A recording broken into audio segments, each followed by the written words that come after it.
After studying these following 9 videos, you will have a very high-level understanding and a high skill set relating to debt markets. You will have a fundamental conceptual understanding that will be very streamlined and straightforward with practical applications so you do not forget these concepts. Not only will this allow you to effectively do well on your debt section of the SIE exam, you will also have a much higher understanding than your average American on how debt securities actually work within the United States. I'm Colin Kleck, your instructor for the Securities Industry Essentials examination, and my goal and mission and passion is building a financial agency. So we have to effectively train you how to pass your exams. This is debt securities. Let's begin with bond basics.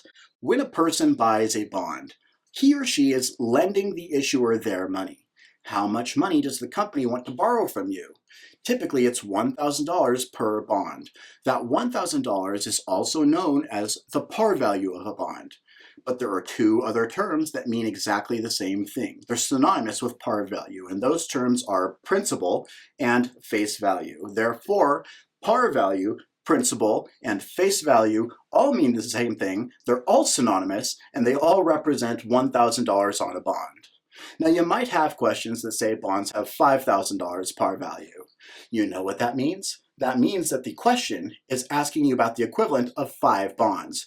Bonds also pay interest. How often do they pay that interest? Every 6 months or semi-annually. What is the amount of interest that they pay?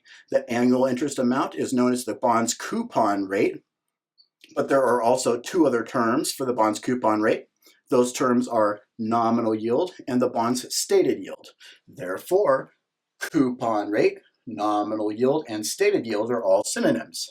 So let's look at an example. Let's say that you buy a $1,000 par value bond with a 10% coupon. What's going to be the amount of your semi-annual interest payment? If you take 10% or 0.1 and multiply it by 1,000, you'll come up with 100. That's your annual interest payment. However, how often does a bond pay interest? Every 6 months. So that means that your semi-annual interest payment would be $50 every 6 months. Remember that bonds pay interest based upon their par value, not their market value. I'm going to repeat this. Bonds pay interest based upon a bond's par value, not its market value. Therefore, the interest rate is fixed over the life of the bond. The majority of bonds in the United States are issued with a fixed coupon. However, there are other ways that interest can be paid on bonds. There's what's known as an adjustable rate bond. In this case, the interest rate is reset periodically every 6 months, once a year, in accordance with changes in the benchmark rate. This means that the interest payment will vary over the life of the bond. The other way that interest can be paid is what's known through a zero coupon bond. This bond pays no interest over the life of the bond. Instead, this bond is issued at a discount below $1,000, and over time, it will mature at $1,000. The difference between this and other types of bonds is a few things. Firstly, zero coupon bonds have a unique feature called straight line amortization upward, known as accretion. And this imputed interest you're receiving is taxable. So in theory, that you're paying taxes on income that you're not actually receiving. So this concept is called, straight line amortization upward towards accretion, because these bonds are issued at a discount and then mature at par value. And over the life of the bond, you're paying an interest on, or you're taxed on interest that you're not actually receiving. These are a very unique feature of bonds within the securities industry. The discounted issue price and par value at maturity is the interest earned over the life of the bond. And many corporations like zero coupon bonds because they do not have to make periodic interest payment at all over the life of the bond. So there's 3 ways that interest is paid on bonds. 1, with a fixed coupon. 2, with a variable rate coupon. Or 3, as a zero coupon bond, which is issued at a discount and matures at par value. And finally, let's look at how bonds are registered. Historically, bonds have come in 3 forms. The oldest is bearer form. Bare means that there's no record of who owns the bond at all. You actually get the physical certificates with all the coupons attached, and it's your responsibility on the interest payment date to clip the coupons and submit it to the company or organization that issued the bond in order to receive your interest payments. These bonds have been outlawed in America since 1983, however they're still available in Europe, especially with euro and euro-dollar bonds.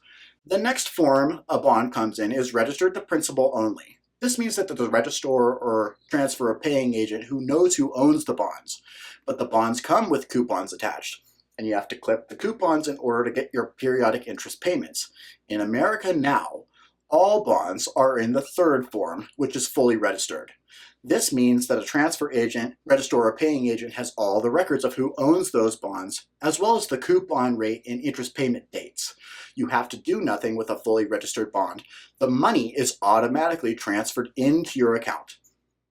When a bond is issued, the issuer must determine the structure of a bond. This relates to the way the bond matures and the way the bond is issued. There are three types of structures to a bond. The first is a term bond. A term bond is issued all on one date and matures all on one date. This means that all of the bonds are exactly the same and have exactly the same life. All corporate bonds have term maturities, and all U.S. government bonds have term maturities. It's important to understand this because it affects how a bond's price is quoted. Because all the bonds are issued as part of a term maturity, have exactly the same issue date and exactly the same maturity date, they function exactly the same way. Therefore, the price is quoted as a percentage of par value. Here's an example using a U.S. government debt security. As you can see from this example, the bid price is quoted at 99 and 24/32. That's important to understand, that the minimum price move on a U.S. government debt instrument is 1/32. So if you look at this price quote, 99 and 24/32, you'll see that 24 divided by 32 comes out to be 0.75. If you move the decimal one spot to the right, you'll see that the price of the security is $997.50.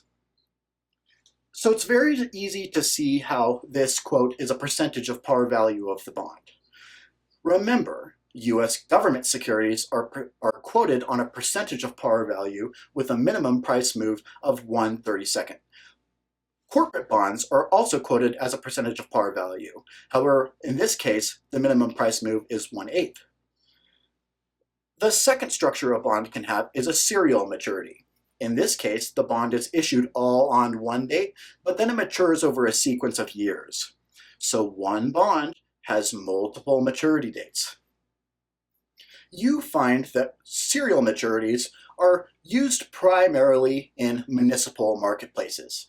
Why is this the place? Because it allows the municipalities to budget for the various maturities when their revenues and cash flows may vary over time. But this also means that a bond with a serial maturity cannot be quoted on a percentage of par value basis, because when a bond has multiple maturities, in this case, a municipal bond price is quoted on a yield to maturity basis, so you would have a quote that says the following. A 5% bond yields 5.25%. The 5% is the bond's coupon rate, and the yield would be the 5.25%. That's the way the price of a municipal bond would be quoted. So now you've learned two important factors. Corporate bonds and government bonds are quoted on a percentage of par value basis, corporates in 8s, governments in 30 seconds, whereas a serial maturity would have a yield to maturity basis. The third term you can have is a series maturity. A series maturity is issued over a number of years and then all comes due at once. This type of bond would be used for a facility that's built in stages and needing funding during each stage of the construction process. And once the facility is up and running, the bonds all come due at once. So these are the three structures of bond that you need to understand. A term maturity, a serial maturity, and a series maturity. Corporate and government bonds have a term maturity. Municipal bonds will have a serial maturity. Well done. You have made me so happy by completing this introduction to debt. You're doing so well and moving right along with the Securities Industry Essentials exam. I'm so happy that I'm your instructor for this test. And this is my passion. This is what I love to do.